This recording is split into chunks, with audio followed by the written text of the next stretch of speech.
Okay, welcome friends. या session मध्ये आपण चेंज द व्हॉइस डिस्कस करणार आहोत. चेंज द व्हॉइस जनरली आपण बघू शकता तुम्ही या स्क्रीन वरती टेन्सचे 8 प्रकार आहेत. अराउंड 12 टेन्स आहेत.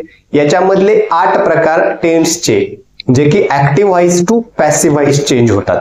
त्याच्यामध्ये पॅसिव्ह व्हॉइस मध्ये चेंज न होणार परफेक्ट कंटिन्युअस टेन्स मधले 3ही प्रकार चेंज होत नाहीत आणि फ्युचर कंटिन्युअस टेन्सचा 1 असे अराउंड 4 प्रकार जे आहेत काळाचे त्यांचं active voice to passive voice होत नाही किंवा करता येत नाही. This is because of sequence of tense. हा काळाचा नियम आहे. तर पुढे बघूयात मग एक्झॅक्टली कशा पद्धतीने चेंजेस होतात आणि ऍक्टिव्ह व्हॉइस पॅसिव्ह व्हॉइस म्हणजे काय.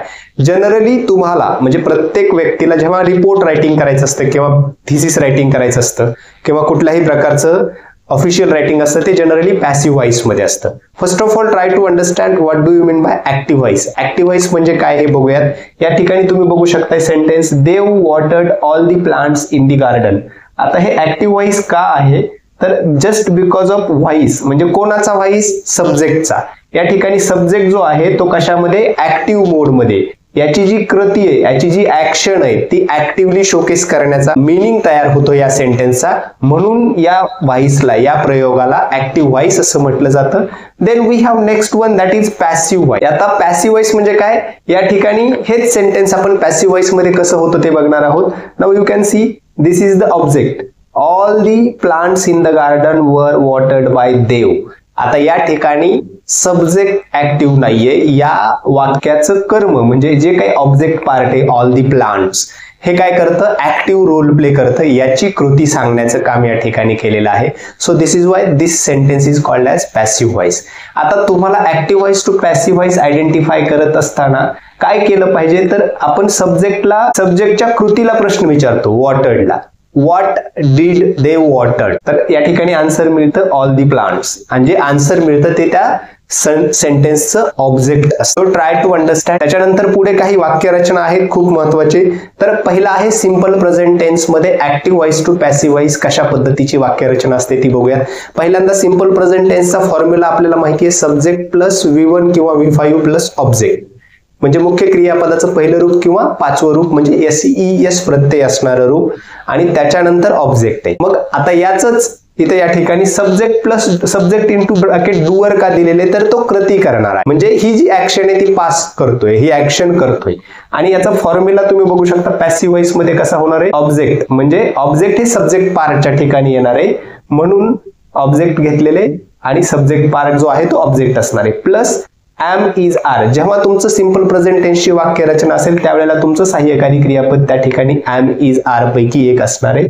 अकॉर्डिंग टू सब्जेक्ट हे आपण खूप वेळा स्टडी केलेलं आहे. मुख्य क्रियापदाचं V3 तुम्हाला मी सांगितलं की जेव्हा आपण चेंज द व्हॉइस करतो तर चेंज द व्हॉइस मध्ये एकच कॉमन प्रॅक्टिस आहे ती म्हणजे मुख्य क्रियापदाचं तिसरं रूप V3 we must throughout the change the voice. Okay, then by plus by word आहे आणि सब्जेक्टची सेकंड केस घ्यायची आपल्याला. तर सब्जेक्टच्या सेकंड केसेस आपण ऑलरेडी डिस्कस केलेले आहेत एका लेक्चर मध्ये. Then we have next that is examples. आता सिंपल प्रेझेंट टेन्स हे एक्झाम्पल आहे ऍक्टिव्ह व्हॉइस मधलं. Dinesh often scolds me. आता बघा इथे स्कोल्ड्स जे आहे मुख्य क्रियापद त्याला V5 फॉर्म आहे कारण इथे थर्ड पर्सन सब्जेक्ट आहे म्हणून. Dinesh often scolds me for no reason at all हे सेंटेन्स आहे. याचं जे पॅसिव्ह व्हॉइस आहे ते तुम्हाला बघता येईल. I am often scolded by Dinesh no reason at all. I am हे काय आहे या सब्जेक्टचं. आता इथे बघा मी हे सब्जेक्ट आहे की नाही, मीची आयची सेकंड केस मी आहे, इथे फर्स्ट केस घेतलेली आहे. Okay, then we have next sentence that is you can see here active voice मधलं I don't speak Tamil हे निगेटिव्ह सेंटेन्स आहे. how we will change it into passive voice, have a look at this. Tamil is not spoken by me. Then we have who teaches you English. Passive voice say by whom are you taught English, or second one is there whom is English taught to you. So see changes. Now we have next that is या ठिकाणी present continuous टेन्सचं वाक्यरचना बघणार आहोत. Present continuous टेन्सची वाक्यरचना आहे subject plus is am are plus V4 plus object. आता subject part इथं डूअर आहे. आता या ठिकाणी पॅसिव्ह व्हॉइस मध्ये सब्जेक्ट जो असणार आहे तो ऑब्जेक्ट येणार. त्याच्यानंतर एम इज आर सेम असणार आहे प्लस बिईंग. जेव्हा तुमचा कंटिन्युअस टेन्स असतो कुठलाही त्यावेळेला मुख्य सहाय्यकारी क्रियापदानंतर बिईंग हा वर्ड घ्यायचा आहे. Then we have V3 plus by and then plus second case of subject. ही आहे तुमची पॅसिव्ह वॉइस मधली वाक्यरचना. नाव बघूयात काही examples. I am eating my breakfast. आता या ठिकाणी my breakfast is your object. Okay, my breakfast is being eaten. V3 बघा तुम्ही बघू शकताय. त्याच्यानंतर they are playing hide and seek. आता हाइड अँड सीक हे तुमचं ऑब्जेक्ट आहे. Hide and sick is being played by them. या ठिकाणी तुम्हाला बघता येईल. She is not doing her homework. आता her homework is not being done. हे झालं तुमचं प्रेझेंट कंटिन्युअस टेन्सचे. Then we have present perfect tense म्हणजे पूर्ण वर्तमान काळ. या ठिकाणी तुम्हाला रूल बघायचा आहे प्रेझेंट परफेक्ट टेन्सचा. ऍक्टिव्ह व्हॉइस मध्ये सब्जेक्ट डुअर पार्ट आहे प्लस हॅव किंवा has plus V3 plus object. आता पॅसिव्ह व्हॉइस मध्ये ऑब्विसली ऑब्जेक्ट पार्ट हे तुमचं सब्जेक्ट मध्ये येणार आहे. हॅव बीन और हॅज बीन. आता बघा इकडे हॅव आणि हॅज आहे, इथे हॅव बीन किंवा हॅज बीन घ्यायचे. तुम्ही बघितलं की कंटिन्युअस टेन्स मध्ये बीइंग घ्यायचे आणि परफेक्ट टेन्सची जर वाक्यरचना पॅसिव्ह व्हॉइस मध्ये करत असू तर आपण सहाय्यकारी क्रियापदासोबत बीन घ्यायचे आपल्याला. मग हॅव बीन आणि हॅज बीन प्लस V3 मुख्य क्रियापदाचं पास्ट पार्टिसिपल फॉर्म हे कॉमन सगळीकडे through out change the voice मध्ये यूज करायचे. त्याच्यानंतर बाय आणि plus second case of subject. Now we will see some examples. काही उदाहरणं बघूया. She has polished her shoes. Her shoes have been polished. Her shoes हे काय इथलं ऑब्जेक्ट आहे. त्याच्यानंतर they have help me to cut the lawn. बघा I have been help by them to cut the lawn. Then we have elected him captain of our team. He has been elected captain of our team. या पद्धतीची वाक्यरचना तुम्हाला बघता येईल present perfect tense मध्ये. Then we will be moving ahead. आपल्याकडे आहे simple past tense. आता सिंपल पास्ट टेन्सचं वाक्य बघा ऍक्टिव्ह व्हॉइस मध्ये subject plus V2 plus object. Okay, आता या ठिकाणी सब्जेक्ट प्लस वॉज वर, त्याच्यानंतर V3 plus by plus second case of subject. तुम्ही एक गोष्ट नोटीस केली असेल, सिंपल प्रेझेंट टेन्स आपण बघत होतो त्यावेळेला V1 किंवा V5, त्याच्यानंतर त्याच्या अगोदर पॅसिव्ह व्हॉइस मध्ये इज एम आर ची वाक्यरचना. इज एम आर हे सहाय्यकारी क्रियापद यूज केले. इथे सुद्धा सिंपल पास्ट टेन्स मध्ये V2 हे मुख्य क्रियापद आहे, तरी सुद्धा वॉज वर हे सहाय्यकारी क्रियापद या ठिकाणी यूज केलेलं आहे. आणि त्याच्यानंतर मुख्य क्रियापदाचं तिसरं रूप बाय आणि plus second case of subject. Now we will see some examples. He wrote me a letter. I was written a letter by him. This is the passive voice. He didn't laugh at anyone. No one. आता एनीवनचं no one घ्यावं लागतं. No one was laughed at by him. कारण anyone हे काय आहे, इकडे negative sentence आहे. No one was laughed at by him म्हणून आपण निगेटिव्ह घेतलेले नो वन आणि मग पुढे नॉट हा वर्ड तुम्हाला दिसणार नाही. So try to understand. Okay, then did you find that book on the table. Was the book found on the table. फाइंडचं third V3 past participle found. त्याच्यानंतर पुढे आहे पास्ट कंटिन्युअस टेन्स. या ठिकाणी बघू शकता ऍक्टिव्ह व्हॉइस मध्ये subject plus was were plus V4 plus object ही वाक्यरचना आहे. याला पॅसिव्ह व्हॉइस मध्ये चेंज केल्यानंतर सब्जेक्ट पार्ट तुमचा जो असणार आहे तो ऑब्जेक्ट असेल. वॉज वेअर हे सहाय्यकारी क्रियापद यापैकी एक. आता कंटिन्युअस आहे म्हणून बीइंग हा वर्ड घेतलेला आहे plus V3 plus by plus second case of subject. Now पुढे बघूयात example. We were playing badminton when it rained. आता या ठिकाणी वाक्यरचना बघायची. Badminton was being played by us when it रेन्ड.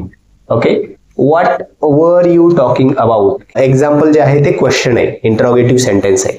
तर कशा पद्धतीने चेंज होईल, जशाच तसं राहणार आहे. What was being talked about. What हा WH word as it is घेतलेला आहे. What was being talked about. So this is all about.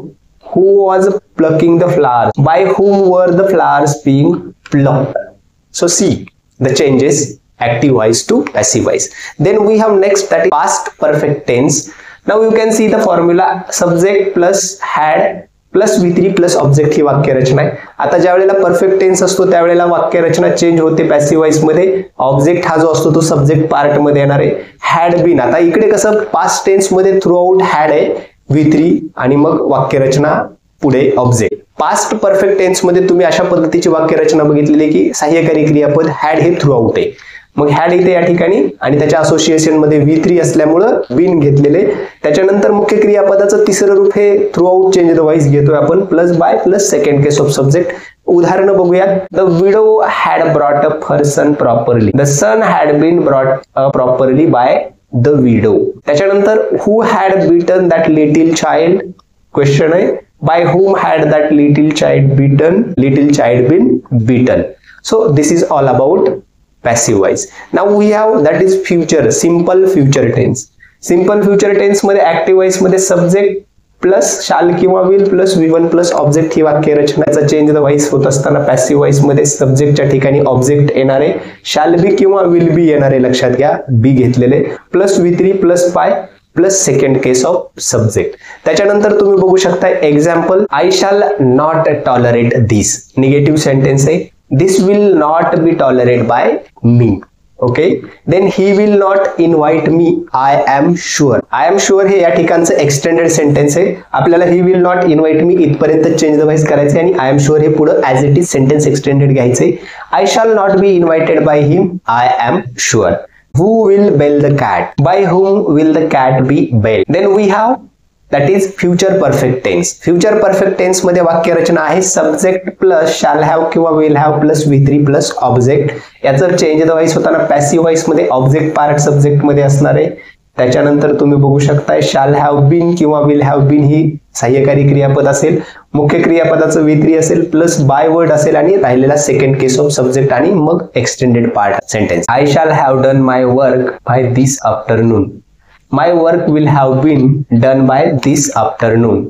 He will have taught me this exercise by tomorrow, I shall have been taught this exercise tomorrow by him. या पद्धतीची वाक्य रचना पाहता येईल. त्याच्यानंतर आपण इम्पेरेटिव्ह सेंटेन्सचं चेंज द व्हॉइस कशा पद्धतीने होतं ते बघूयात. त्या ठिकाणी लेटनी वाक्याची सुरुवात होऊन इम्पेरेटिव्हचं चेंज द व्हॉइस होतं किंवा आपण मॉडल ऑक्झिलरीज ज्याच्यामध्ये कॅन कुड शाल शुडनी पण वाक्य रचना येतात. Give him the dictionary, let the dictionary be given to him. लेटनी वाक्याची सुरुवात होते imperative sentence. Imperative sentence V1 किंवा सहाय्यकारी क्रियापदाने सुद्धा होतात निगेटिव्ह असतील तर.